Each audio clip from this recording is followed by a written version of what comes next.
from the beginning and put it on.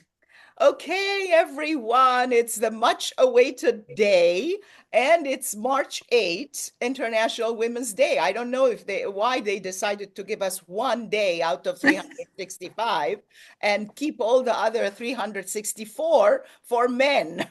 You know, it's not fair. So we have to get out there and grab the rest of the 364 days and call it Women's Year, not Women's Day, Women's Month, Women's Year, Women's Day, whatever it is, we are today here celebrating the women filmmakers who are part of SRFF, the Socially Relevant Film Festival, New York, in its 12th annual edition.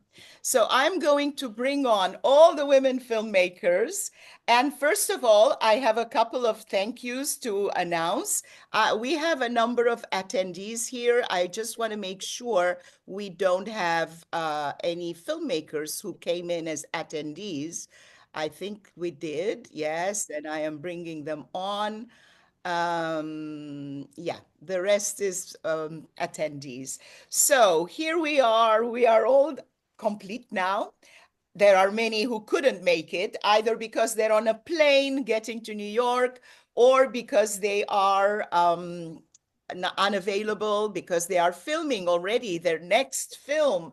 So we have the women who were able to make it out of the selection of the films. We have 45 films on this round at the Socially Relevant Film Festival 2025, and we have 23 of them directed by women, which already passes the 50% cutoff line. We were fighting for 50%, and here we are, 50 and fraction. For 50, it should have been 22 and a half films, but we don't have that. We have 23. And we don't go out with the film festival trying to find women filmmakers so that we tilt the balance or make it a women's film festival or something like that. For that, there are film festivals that focus completely on women who showcase women's work. And we give a salute to the Athena Film Festival. And also, we have a wonderful person here who is attending with us, and that's Adriana Shaw of Herflix. And Herflix is a platform. It's the Netflix for and by women. So she is the sponsor of today's, Herflix is the sponsor of today's webinar. And we are also partnering with NYWIFT, New York Women in Film and Television. So without further ado, I am going to open the gallery so you can see all the filmmakers collected together in one screen. And I want to find out if Adriana has a question. We can get to the questions in the chat. My director is Annie Laurie. Yes, she's in the audience. Okay, yes, we already got her in, I think. Annie, are you here? Yes. Yeah. Okay, perfect. All right, so we'll get to questions a little later, but let's just first go on a quick round and introduce you all. Let me start since I'm there as well. People might not know. Okay, who are you?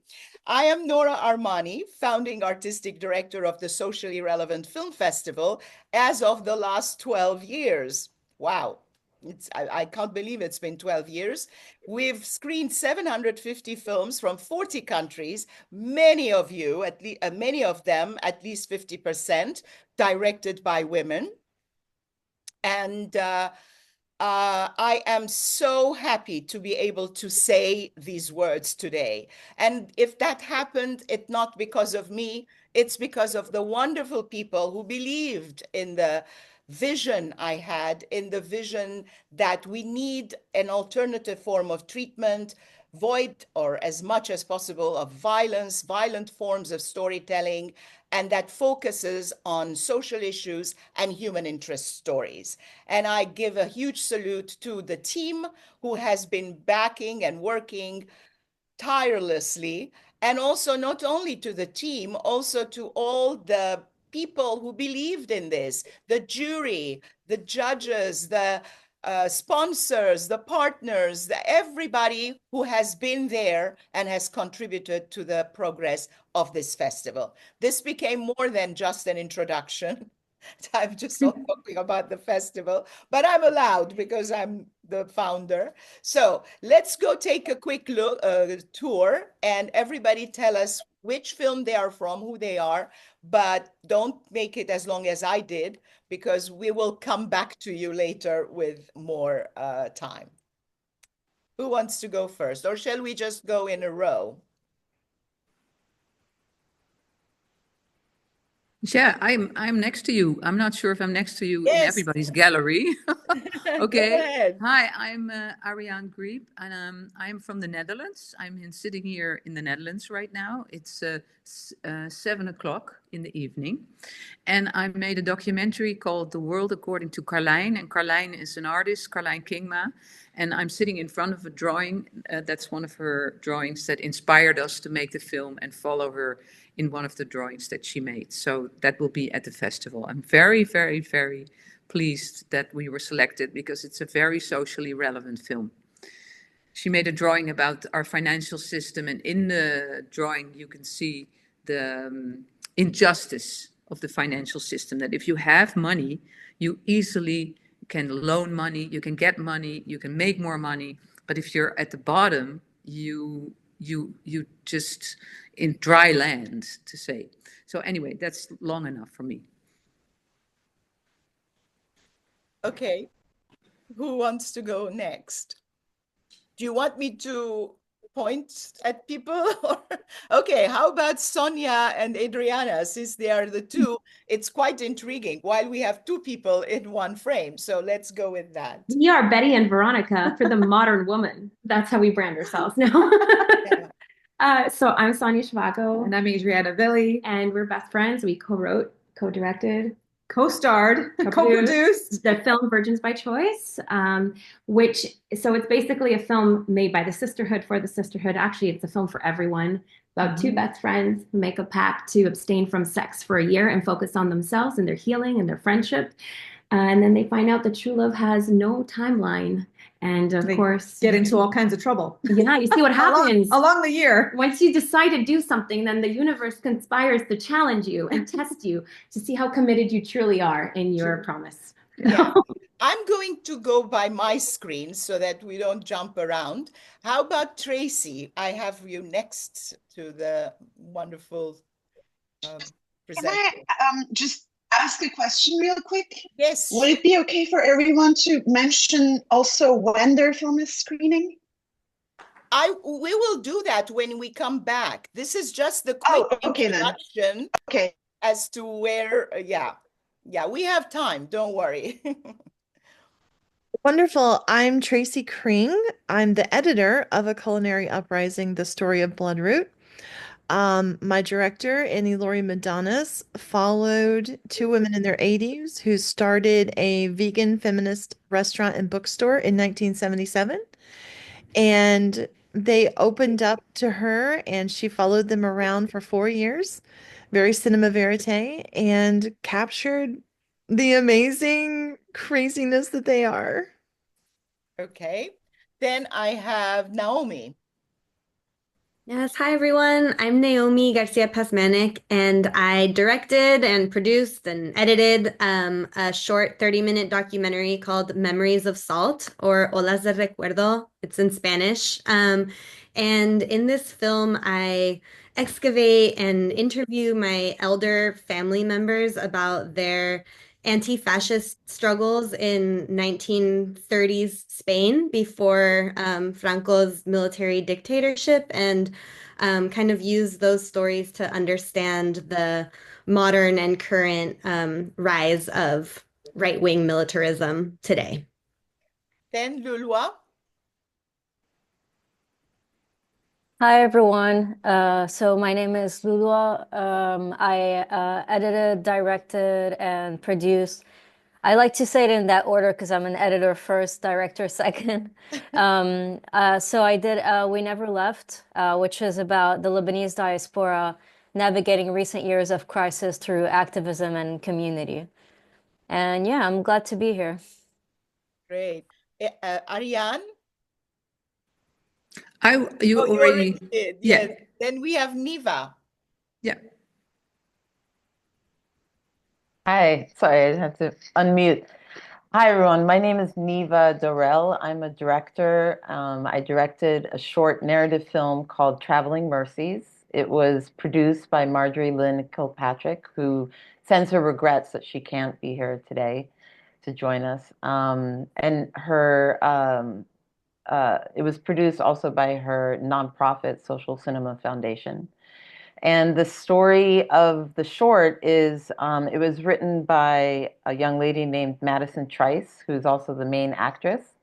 And based on her personal experience, she went to high school at a very conservative, wealthy prep school in a wealthy suburb of Houston, Texas. And as a Black woman, she experienced a series of microaggressions. And the film is about her and her boyfriend experiencing these microaggressions, and then an event happens that makes them sort of question how they've been responding to these things. So that's what the film is about, and I'm very grateful to be here, grateful to have directed this important film, and grateful to be in the socially relevant film festival. Thank you for having us. Thank you. So what I have Bonnie next. Hi, I'm Bonnie Gross. I'm the writer, executive producer of Lady Parts, which is based on my own true story, but we made it into a comedy narrative feature film. And it basically is my journey moving back home with my parents to get vulvovaginal surgery for a condition called vestibulodynia, and then doing pelvic floor physical therapy for vaginismus. If you don't know these terms, it's okay because we're not taught about them. And even though 1 in 4 people with a vagina will experience chronic vulvar pain at some point in their lives, we just don't talk about it. It's very stigmatized. There's no research. And I'm sure you are all well aware of the healthcare system and how hard it is to navigate that as someone with a vagina or vulva or uterus. And so we put it into a comedy, and there's something kind of for everybody to relate to there. And we're so, so excited and thrilled to be part of Socially Relevant Film Festival with all these amazing films and, give light to a topic that rarely do we see in visibility in media. Yeah. Then we have Aslahan. Hi, everybody. So my film is called Afloat. I'm Turkish. I grew up in Istanbul, currently based in Brooklyn. So Afloat is a feature narrative that I wrote and directed and inevitably had to also produce with help, of course. Afloat takes place on a sailing boat, and pretty much entirely. I shot it in southern Turkey. And it's a family drama in this pressure cooker sailing trip. It's a broken family that comes together sort of for one last family trip before their journalist father is going to have to go to prison for his political writings.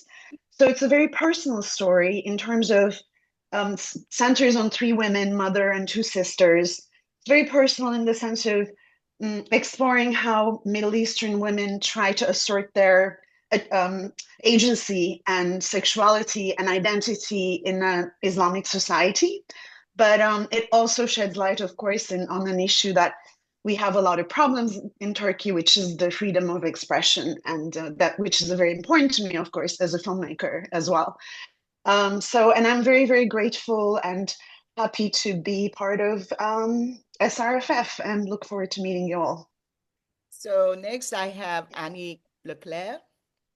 Hi, everyone. I'm so thankful to be here today. So I'm a French Canadian from Montreal, and my film is called Les Eaux Calmes, Calmer Waters. And it's about Solène, the first woman quadriplegic here in Quebec that gave birth. So I decided to follow Solène for like 10 years. So it's a big experience, a transformative experience. It's a love story, very uplifting. So yes, there you go. And then I have Mariam. Hi, everyone. My name is Miriam Melixetian. I directed, produced, and edited a short experimental documentary called Say My Name. It focuses on different cultures and people from different backgrounds who have names that are difficult to pronounce and their experience of having to move through the world, whether they have to change their name, whether they have to use nicknames, and the sort of otheringness that they experience in Western society of having to assimilate. And it came from a place of knowing with my own last name. So it was interesting to explore different cultures who dealt with the same thing, especially immigrants in the US, particularly. Then we have Annie Laurie. I don't know why I'm not being able to see you. Is this something from my end or your end? I don't know. I'm not sure. I can't really, right now I can only unmute myself and mute myself. It doesn't, is my camera on? Yeah, because I sent invitations to the filmmakers to come on as panelists. And when you come in as attendee, I can make you speak, but I don't know if I can make you seen. Okay. Is that Yeah. something? Well, that's all right. I mean, at least I can just talk. I think that's fine for now, right? Does that work? Yeah. Okay. I'm Annie Gloria Madonis. I directed and produced A Culinary Uprising, the story of Bloodroot. And as Tracy had mentioned a little bit about it, oh, I see I can join as a panelist. Yeah, I think I was able to promote you to panelist. Are you Oh, there? thank you. Yeah. Yeah, there you are. Yeah. Yay. Wow. Okay. I'm gonna do Yeah. the same for Heidi. Yeah. Okay. Okay. So Yeah. I'll have to clear my background right after, but I'll just say quickly that Tracy had already talked a little bit about it, and Bloodroot there was over 230 feminist restaurants in the 70s and 80s in the United States and in Canada, and Bloodroot is one of two left from that era. So Cool. Yeah. And Heidi, last but not least, that we know each other from a while back. Yeah, a while back, and Tracy was a huge part of that. So good to see you, Tracy. Darcy, and actually Tracy was a DP on that one and an editor. So in any case, I'm here this time with my directorial debut. I call it my solo debut, and it's for a film called Love and Vodka, which started producing and developing before the war broke out, way before. And on this one, I'm the producer, director, and the writer. It's based upon a true story that was a screenplay originally written by a Michigander who was a high school film teacher. His name is R.J. Fox. And he met and fell in love with a Ukrainian girl and followed her to Ukraine. And then, as you can imagine, kind of nothing went according to a plan. But he was a true romantic. And in this case, I think the evolution of the film through the process of navigating where to shoot, how to shoot, with whom to shoot, because clearly in war-torn Ukraine, it wasn't possible anymore. And it's through this vein that we sort of made it a social impact film by deciding to come back to my roots. I live in Berlin, but I'm from Michigan. And I found out there was tons of Ukrainian, not just diaspora in Michigan, but also refugees.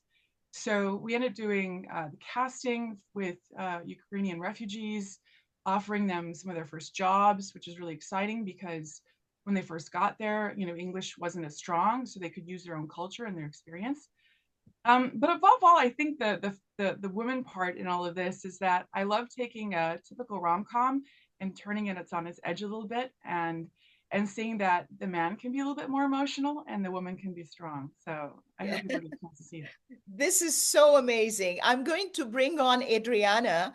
I hope I can bring your video on, Adriana, if you permit me. Now you're able to talk. You're on. And Adriana is the CEO and owner of HerFlix, which is the sponsor of today's webinar. And we are very happy to have her with us. And I'm going to try to get you as panelist. Yeah, great. I hope it works. So we can see you and hear you. But if we can't see you, then you can also say something if you want, if you feel like it. Oh, her video is not on. Adriana, can you hear me?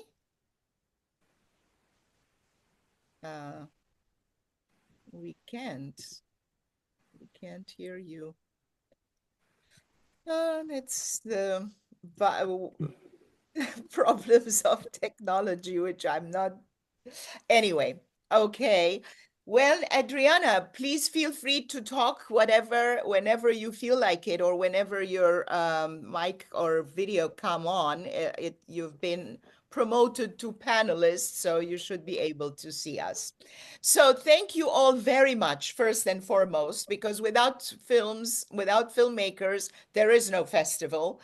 And if we have been able to come this far, it is thanks to the wonderful films that you and your colleagues and the women before and whoever is coming after, as well as all the men filmmakers, have trusted their work, have trusted in the work of the Socially Relevant Film Festival, and have brought us their films, entrusted them to us, and we've been able to learn so much. We've been able to enjoy so much these amazing films and learn something from each and every one. I put the link to our website in the chat because everything that you need to know in terms of when each film is playing, where you can find it, and on the landing page, I don't know if I can show it. I don't want to do antics here and then lose everyone because it's all about you today, not about showing the website. People can go to the website, and on the front page, when you open it, you'll see all the posters of all the films that are in our selection on this round. And when you do that, you can click on whatever poster you want. It will give you the explanation. It will give you a trailer, possibility to see a trailer. And if it is running online, after the 17th of March, you'll be able to view it online. But for the moment, we are focusing on the films that are screening in person, which start on Tuesday, a few days from today. At the National Arts Club, we have three of the shorts, and Naomi is here. Her film is screening on the opening night, along with two others. And who else is here from the opening night? Am I missing anyone? No. And then we go to Uptown on the 13th at the Forum and at MRHS. It's our Rejoice Resist BIPOC Films program. And there we get a whole selection of BIPOC films and BIPOC filmmakers about issues that need to be addressed. It will be immediately followed at the Forum with a BIPOC panel. We have two outside guests and the filmmakers who will have screened that day to discuss the various issues that one needs to talk about in BIPOC films, Black, Indigenous, People of Color films, as well as some of the challenges that we need to put our heads together and try to solve. And then we come back downtown on the 14th, 15th, and 16th.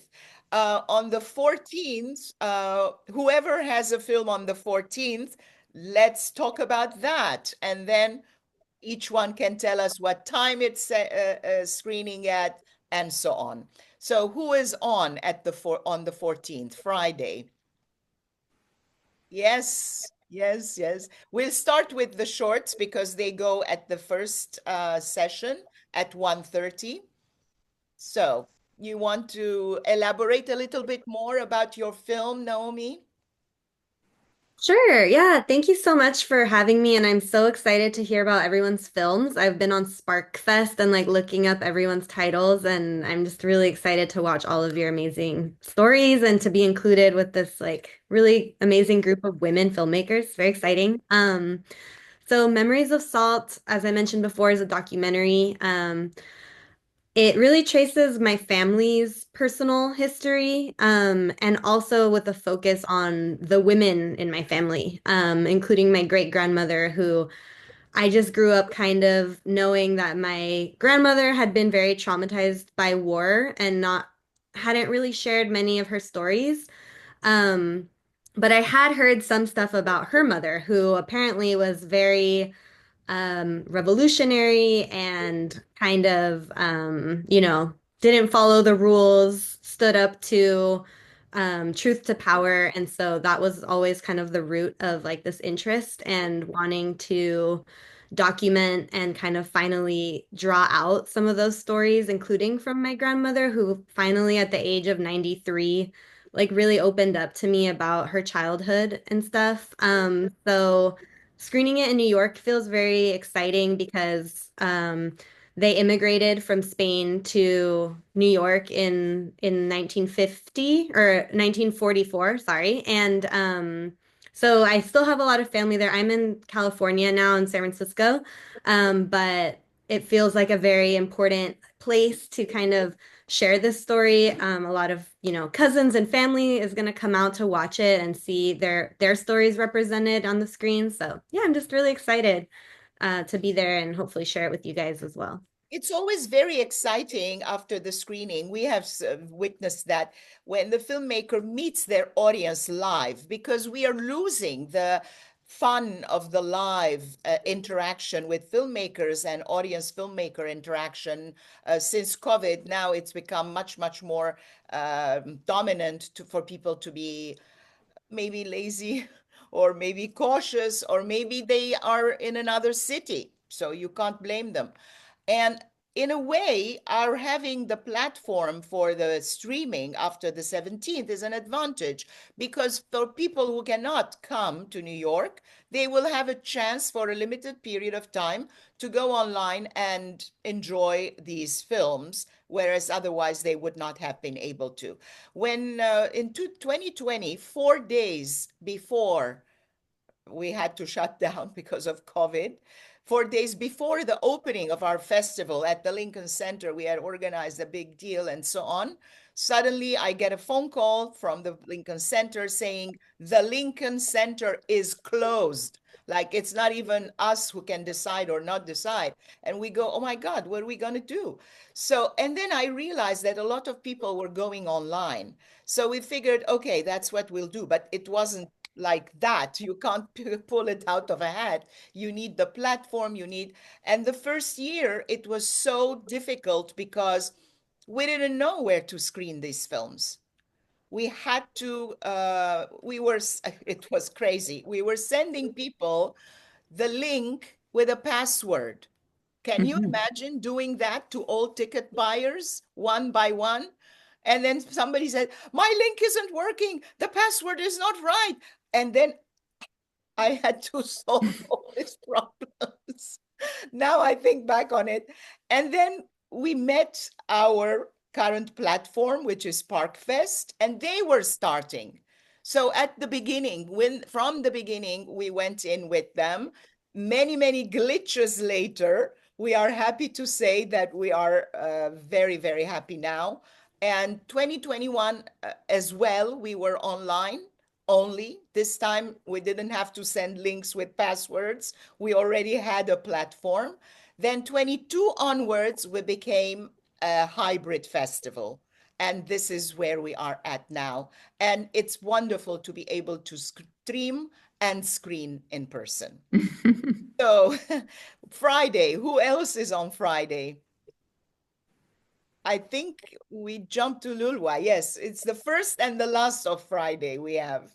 The rest are either men or they are not here. But Annie, you're Oh yeah, Anya is first. yeah, Annie is first. Okay, so I'm at 5 o'clock on Friday. 5 p.m. Yes, not 5 a.m. Yeah, 5 p.m.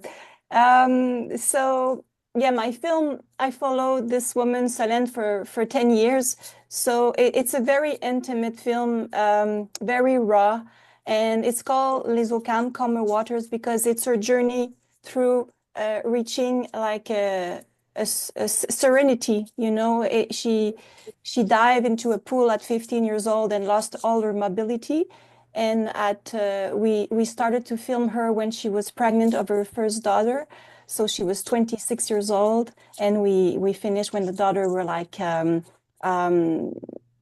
and 8 years old, I think, something like that. So it's a big journey. So it's her transformation through the years, how she found happiness, and yeah, how it's possible to be fulfilled, you know, to be complete as a woman and a mother. I'd like to mention the team because I didn't the last time I spoke, and this is a very empowerment, for women, you know, like me, the filmmaker, but also like the camera people around me. I had two-person working with me, my dear director of photography that I work with all the time, Catherine Giguère, and another one for additional images, Marie Dietlin. And it was very special. They had to be super close to Solène, super intimate. So it was important to be between women to make this film. You know, like I don't think it would have been the same for authenticity and intimacy and trust if we were having a mixed team. Although later on we had a wonderful man who came along, do the sound, and later on music and mix. So I don't know what else can I say for now. Oh yeah, I can just say I don't want to take too much time. I know we are many to speak, but I'd like to say that the whole family will be there on Friday, not just Solène. I will be at the screening, but Solène is coming with her husband and her two daughters. So Yeah, I think it's that going to is be pretty amazing. memorable. Yeah, that's really, really going to be something special for us to see. So, who else do we have from um, I keep switching between gallery and speaker because it's not taking it automatically.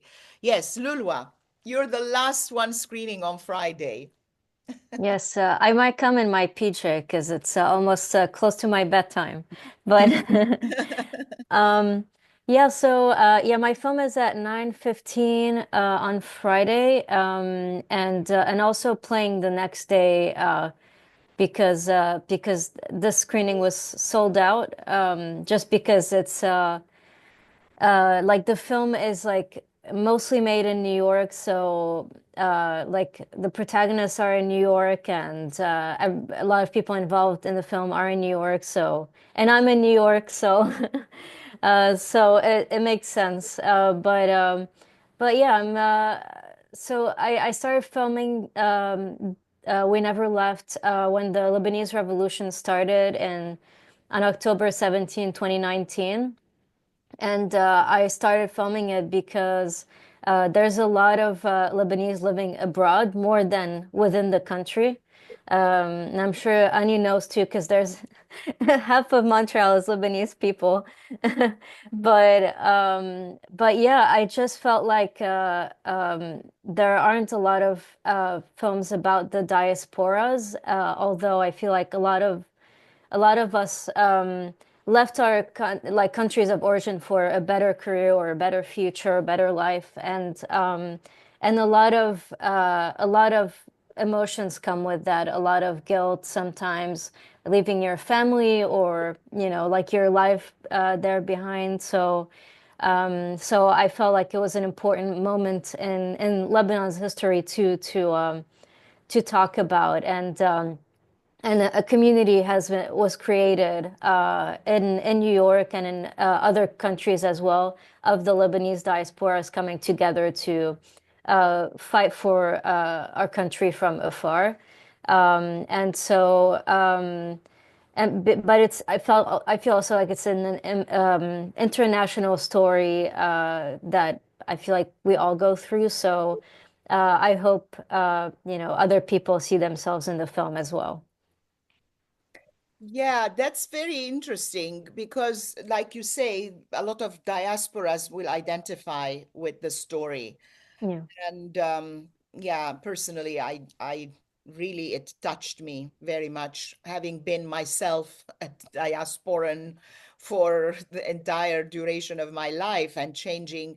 I made a short film called I made a short film called Moving Stories, and it's about this woman who has moved 18 times in her life. And it's not autobiographical, but my character moved 18 times, which was what I had done at the time. And it's like when I'm talking 18 times, it's not from one address to the other. It's like really move. And now I live here. I live in this country, in this city, in this, and it gets tiring after a while. So, so we come to Saturday. And who do we have from Saturday? Yes. And we'll start from the first ones. Yeah, I think your film is early on, right? At 2 p.m., if I'm not mistaken. Yes. Okay, you can go ahead then. I'll keep switching between speakers so we can get to, yeah, gallery. Yeah.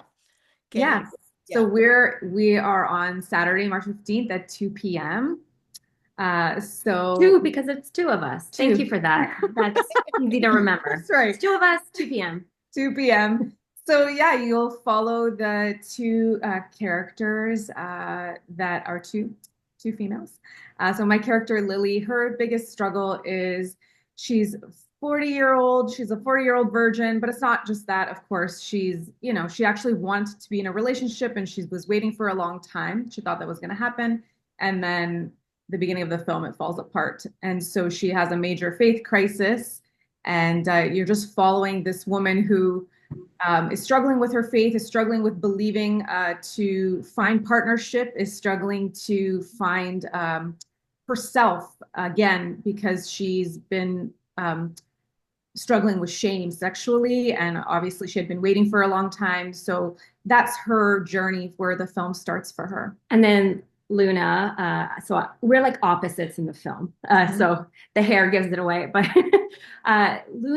she's an actress, and she's newly discovered that she's bisexual, and her marriage has fallen apart, and she's going through a divorce, and she's also recovering from narcissistic abuse. So when we find her at the beginning of the film, she's just like sleeping with everyone. She's completely lost. She's just totally in chaos, but like having a lot of sex. So she's like, oh my God, you're a virgin. That's great. Let's not have sex. That would be great for me. And that'd be great, And so she's like, what do you mean I'm already not having sex? Why would that help me?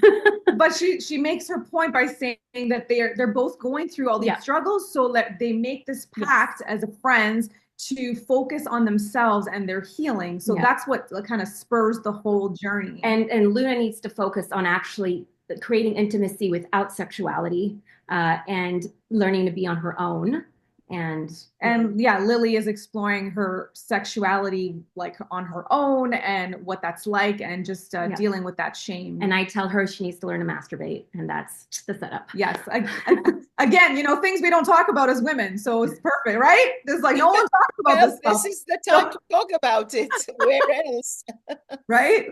So we deal with a lot of themes in this film. It's actually, it should have been a series. I don't know why we didn't do a season, because it's a season. It's not late. You could still do it, Yes. So we need people to come and say they love the film so we can get sponsorship to make a whole series. That's right. By the way, this is interesting because this is a moment where I need to talk about Les Eaux Calmes, Calmer Waters, Annie's film, and your film.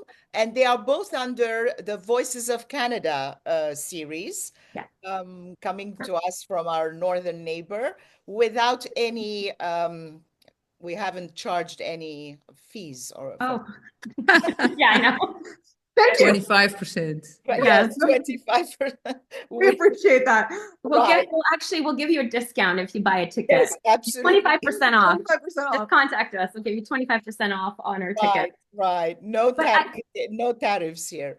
Just wanted to say quickly, Nora, sorry. I just wanted to shout out because we didn't, first of all, we're so grateful to be part of this wonderful festival. We couldn't be more excited. And also just to thank the whole cast and crew. Like, we're saying it's the two of us, but it's really not. no. There were so many people involved. We're the two that kind of birthed it. And then everybody that made the cast, the crew, we have an amazing executive producer, like, who helped us make this film. Yeah. It was an angel None of it would investor. have been possible without everybody Yeah. that came alongside us. So we say it's the two of us, but really we were supported, and we have such wonderful talent in this film. And so I really hope that, you know, you come and appreciate like the amazing acting and amazing cinematography and music, which was done, the music was done by a female composer. So yeah, it's very true that nothing can be done by yourself. No, especially this is our industry. It's such a team. It's a teamwork, right? You might be the person who birthed it, but if you cannot birth it alone, you need all the midwives with you. We're using that for Women's Day, birthing the project. Right. We have next Ariane, I think your Saturday. Is there anything jumping over? Lulua, of course, but we already met you. You're screening again on Saturday at 4:00. And then we come to Ariane. Sorry, actually, I have something to say. Yes. That I feel like is also important.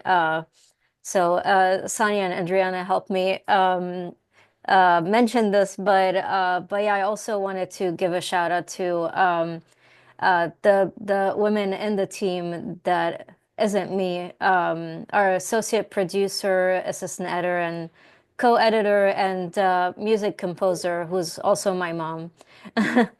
But they also all like made this film possible, and they were really like important to the film and the making of the film. So yeah, that's it. Okay, so don't worry if we go a little over time. I have to announce that because we have a lot of women who haven't introduced their films yet, but let's try to tighten it a bit. But of course, yes. So Ariane, your film is screening on Saturday. Saturday, 5:45 p.m. 5:45. And the film is actually made also by a team, but also with a lot of men. So, of course, it's a team effort. I'm the producer, director, and I'm also the editor, and maybe editor first, because that's the most fun part, I always think. And my husband was, in this case, co-producer and cameraman, because we had no funding. We went to all kinds of Dutch television stations when we came upon the idea of portraying a female artist who was very young. She was 27 when we met her. And the painting of the drawing behind me, you see, it's difficult to see, but I wanted to have it in the screen, is also made by Carlijn. And she was 30 when we followed her with our camera. And we wanted to see what happened when she started with a white page. And then because she meticulously draws with a pen, and it took her 2,300 hours to finish the drawing that we filmed. And she was finally chosen. She exhibited in 2 musea, but also was chosen at the Biennale Venice Architecture Festival.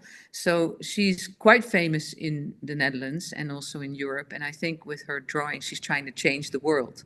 So the story actually became about that because she made a drawing about, as I said before, the financial system. And she even mentions Elon Musk and Jeff Bezos in her drawing. They're there somewhere, you know, playing with their little boat and well, that you have to see the film to see that. But so it's really nice. It's a socially relevant film. It was aired here at the Rotterdam Film Festival. There we had a premiere for Europe, and then it was at Movies That Matter. Well, Movies That Matter is, Nora, you probably know it. It's kind of a festival like socially relevant. It's also films that are about an important theme. So we were there, and I'm very happy to come back to New York because I was the first film student to graduate at Barnard College with a film in 1982. I studied in New York. I lived in New York for 8 years, and I really wanted to make a film as my visual arts project for my bachelor. And so it's really excited to fly in on Monday. Great. Yes, we are happy to see you. And we have Love and Vodka next, but I think you took a little bit more time to introduce Heidi. So maybe you can just tighten it a bit and tell us what time it's screening before we go to the other ladies who haven't had a chance yet. Very, very simple. Go to IMDb, you're going to see our whole crew. Some of them, my mother was involved, my husband was involved, my daughter was definitely involved, my son, but also a lot of really other great, amazing people who we just couldn't make it without them. And I think that's the case for all of us. And then just go check us out on love-vodka-movie.com and you'll see it's a wonderful comedy. And sometimes I think that comedies are really, really important, especially in times of war. So that's all I have to say. When is it screening? 7:20 p.m. Yes, and go to don't the be website late. for Socially Relevant Film Festival. Check out not only my film, but all these amazing women's films, because I think we can all say it's not always easy to get those films out there. But when we do, we really love it when people come to see our movies. It means the world. Yes, so do we.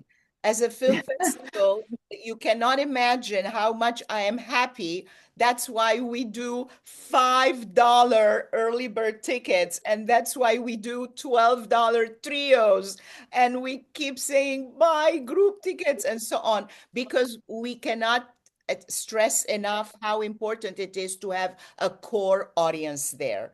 And then the rest flows. A lot of people for cinemas come last minute, so we shouldn't despair about it. But it's good to have a core group, and we have to say we do now. So let's not get all excited, but come see the movies. Yes, Aslahan, we are with you. The next one.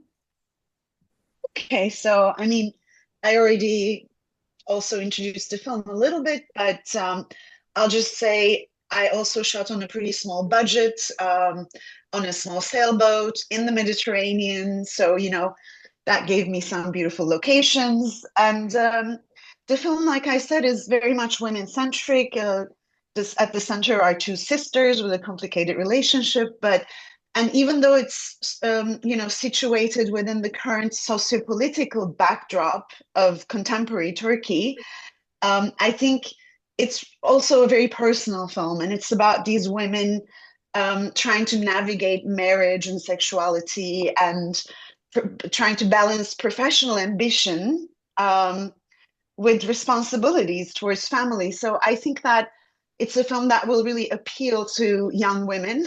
But there's another aspect of it that's important to me, which is, we see so many images of the Middle East and generally of the developing world where people are portrayed as victims or perpetrators, etc. And I really wanted to go outside of that and show these, highly intellectual women with sexual agency, etc. So I think it's a look at a Middle Eastern country that's quite unusual. And I try to make an entertaining film as well. So I think it has some, thriller element where you're kind of curious where it's going from beginning to end. So it's playing at 9:15 on Saturday p.m., of course. Cinema Village, one of my favorite theaters, and I'm very excited to have this opportunity. That is so wonderful. And then one more thing. My dad is in it. I cast my dad, and the rest is professional actors, but yeah. Yeah, and he does a great job. Is he a professional actor? He must be. No, it's his first time, and he really did an amazing job. Oh my God, he did a great job. I was looking him up and say, who is this great actor? Yeah.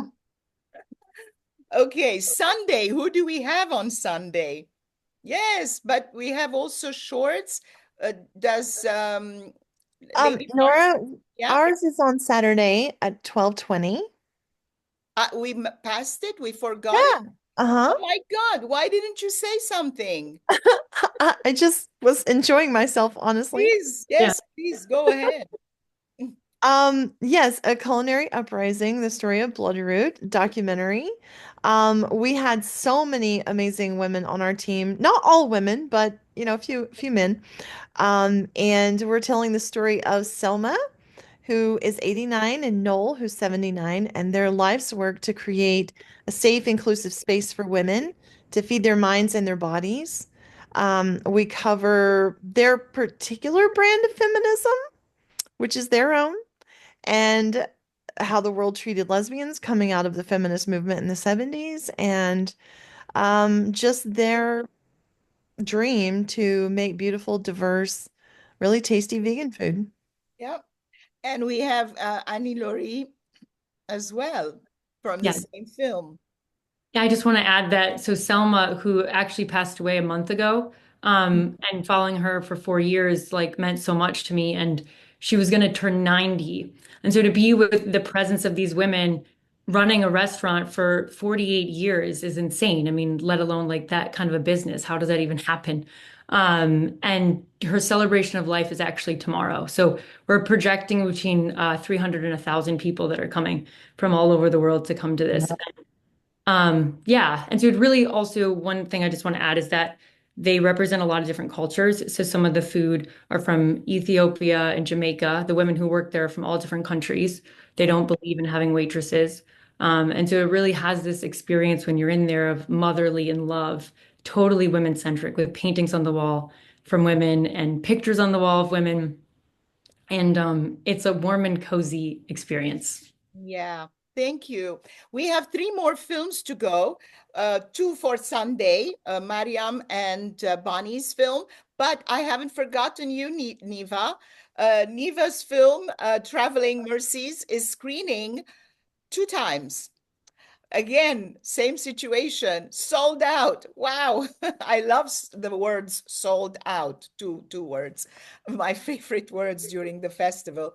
On the forum, we have the BIPOC panel, but that's sold out. We couldn't even get the funders in, our sponsors in. So I was begging Marjorie to give up seats, and I will ask you not to see her film if that we end up not being able to get them, because right after that at MRHS, it screens again at 7 p.m. on Thursday, the 13th. So that is for Niva's film. And then we come to Sunday. Mariam, your film. Yes. My film, so Say My Name is screening, let's see, Sunday at 4 p.m. at the Cinema Village. Actually, it's 3:30. 3:30. Oh, okay. I'll update that then. Schedule. So it starts at 3:30? Mm-mm. Okay. So just quickly adding on to what everyone's also saying, the film's production itself, both in front of and behind the camera, is majority female. It's not fully female, of course, but mostly the people that I interviewed were women, and even though we had a really small micro budget production and a very small team on the day of shooting, I wanted to have more women on set.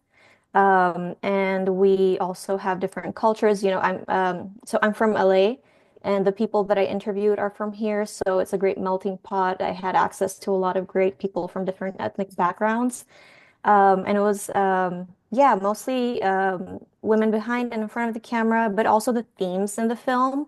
There's a lot of talk about ancestry and heritage, and you know, the people who speak in the film, they kind of give an ode to their mothers, their grandmothers, and they kind of, it has like these themes that are really beautiful and celebrate women as well. One of the three films called Armenian Shorts, and that's before something that I'm going to tell you more about. But I want to ask Niva if she wanted to elaborate a little bit more, but I think we did in the beginning. But if you want to say something more about the two screenings that your film is having. Sure, thank you for the opportunity. Yeah, I also wanted to mention that we also had a predominantly female crew, and that an interesting backstory to, including a female DP, Asia Lee Jones, who was awesome. And just an interesting background to our film, that we started shooting, it's set, like I said, in a suburb of Houston, Texas. We shot in 3 different states. We first started shooting in Harlem, and then we had a location drop out, and we had to resume shooting 3 months later in Arkansas. And then we also had some B-roll shot in Houston. Wow. So for a short film, it covered a lot of ground, and it was a really, really cool experience.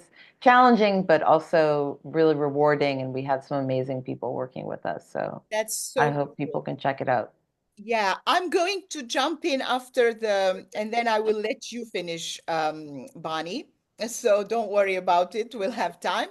Because we spoke about the Armenian shorts, I completely forget all the time that first and foremost, I'm an actor. Hello. And exceptionally, on this round, there is a film called Labyrinth, which is the spotlight screening of the Armenian series on Sunday at 5:30. It's a film that was done a while back, but it sounds so actual today as to the chaotic world we are in and what's going on. It's Labyrinth, directed by Mikhail Dovlatyan. It's not a woman director, but I star in it. I co-star in it, I should say, because I'm not the only person. And I would be delighted if many of you can come and see what I looked like X number of years ago on the screen. So, without further ado, and that's on Sunday, which is going to be followed immediately by the closing awards ceremony on Sunday. So, it's kind of a convenient way of coming, seeing that film, and then going to the awards. So, last but not least, we have Bonnie. So, let us know about your film. Yeah, so again, I'm with Lady Parts. We screen on Sunday, March 16th at 12:10 p.m. at Cinema Village. So we'd love to see you there.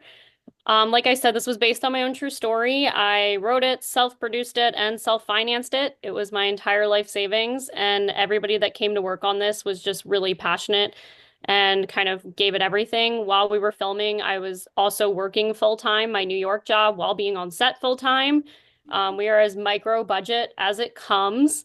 And we are also really proud to have a majority female identifying production team as well. We have our fabulous director, Nancy Boyd. We have our amazing producer, Megan Griesbach, our cinematographer, Ola Alabi, editor, Edith Belmont, composer, Holly Bugar, and our costume designer, Jessica Campbell. And of course, I could shout out like all the amazing cast and crew, or as we've been saying, Vagina Village here, that kind of came on and made this project what it was. It really takes a village. This project is like a love letter to my parents at the end of the day, and I wouldn't have been able to do this without them. And it really kind of shows how even no matter where the pain is located on your body, how you can be a supportive parent, how you can be a supportive partner. I think a lot of times in media, we see these parents or these male characters, and it's kind of like they're like, oh, gross, tampons, vaginas. Oh, no, we can't talk about that. And so I really wanted to flip that on its head and have this comedy where people could come in no matter if they're male, female, age, whatever it is, you don't have to have a vulvovaginal pelvic pain condition to come in and laugh and cry and be in that environment with us. And so we're really, really excited. And we'll also be handing out some friendship bracelets and raffling off a vibrator. So we'd love to see you there. We're a really fun team, if you can't tell. Yeah, that's a good reason to go and see the movie. Yes. I have a message from Adriana, who is here listening very attentively. And she is the CEO of HerFlix, as I mentioned in the beginning, and they are sponsoring this webinar. She says, I'm inspired hearing these stories, and I hope I get to meet most of you at the party or at screenings. You can reach me at and she has put the email after the festival run, and I put her email in the chat. If you didn't catch it, I can give it to you later. And I am sure she'll be delighted to talk to each and every one of you. As I said, HerFlix is a platform for her flicks. So there you go. And thank you, everyone. We can go for another few minutes. If anybody wants to chat together, jump in. Let me see if we have any attendees who would like to come in and chat with us. So I will give you a permission to talk. And I brought them on the screen, and there we are. So whoever wants to say whatever, this is your day. Happy International Women Filmmakers Day. Or Happy International Women's Filmmakers, period. Not day, year, whatever, Right. across the board, every day. So there we go.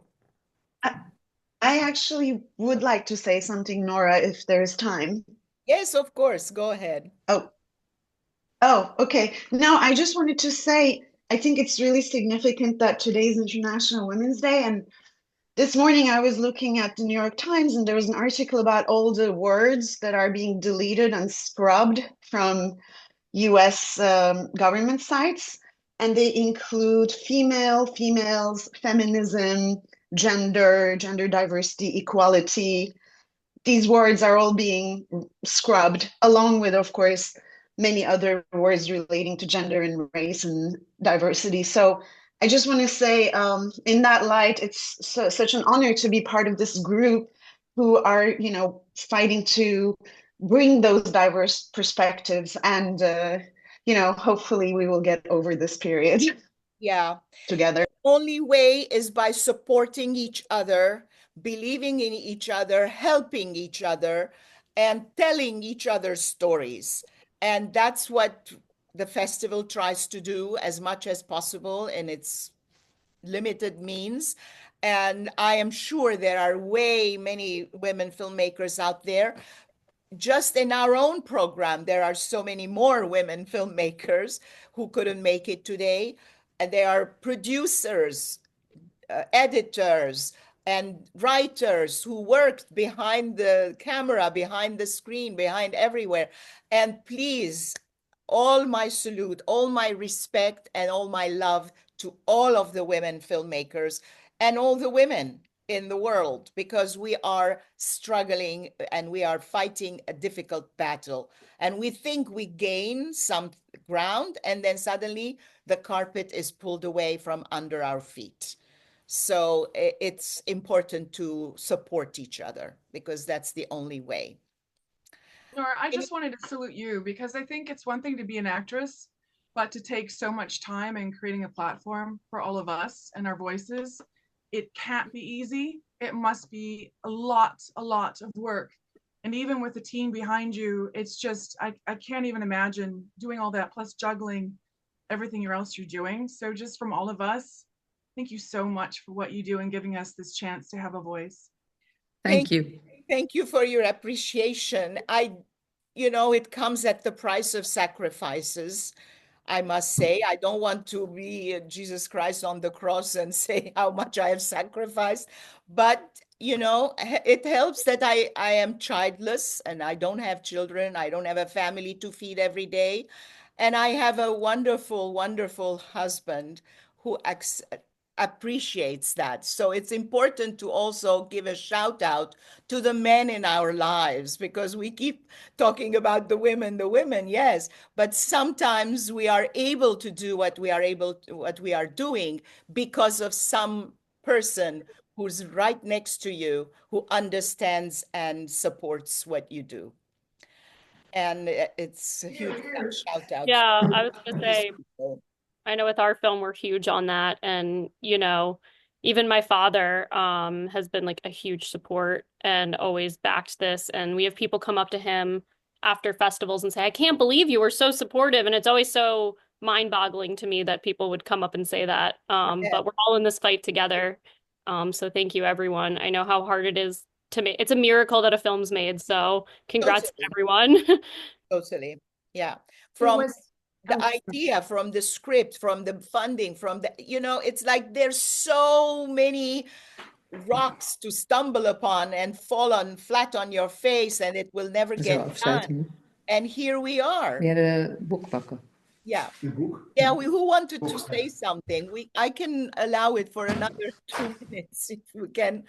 Yeah, we have to. I just wanted to just say quickly on the previous topic, we had so many wonderful men as well on our crew, our cinematographer. Here too. Yeah. And sound. But it was just so amazing to see these men support our vision as women. Like it was so inspiring. And lots of intimate things that we had to do. And Yes. they were like, we felt so safe, like to be able to Yeah. do that. And then you can do that when you have men that are supportive and vulnerable and also just like safe But men. it was so funny to, what we made this film for us thinking, well, maybe mostly women will identify with it. And then the men on our crew were like, my God, I feel so seen. That's like my relationship. And I'm like, well, I guess we hit the nail on the head, because a lot of men also really identify and also appreciate, because there's a lot of different male roles as well. So it was just really beautiful for us to see the men lifting us up. So I just wanted to add that in. Yeah. Yeah. Okay, great. Bonnie has a message. Yes, she says we had a very similar experience. Yes.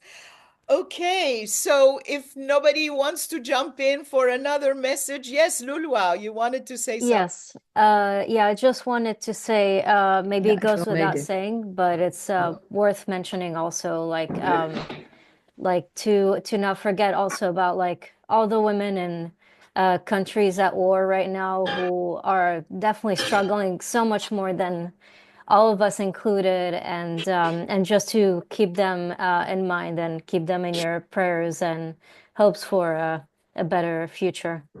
Yeah. Yeah. Thank you.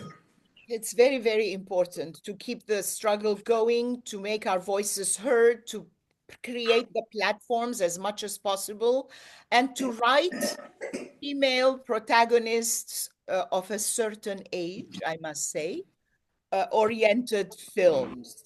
Because for men, it's always the youth and the beauty of the woman that is eulogized or whatever, but they never speak about the strength a woman represents, the wisdom we represent, the nurturing power women represent. And all these are very, very important topics that we need to address and talk about and make our voices heard. And comedy is great. Comedy is the way we get them to look at it, because nobody wants to come and sit and cry and be lectured to or feel sad. But when they laugh, something clicks and they go, oh, wait a minute, Yeah. So thank you, everyone from the bottom of my heart. First, for bringing your films to us. Second, for being here this afternoon. Already it's 2:00, 10 past. And this video will be posted on our YouTube channel for everyone to see and enjoy. And as the message from Adriana proves, that she's already very much inspired by all of your films, all of your stories, and hopefully you'll get featured on her platform. Yes, there you go. Thank you, everyone. So I'll Bye-bye. stop the recording.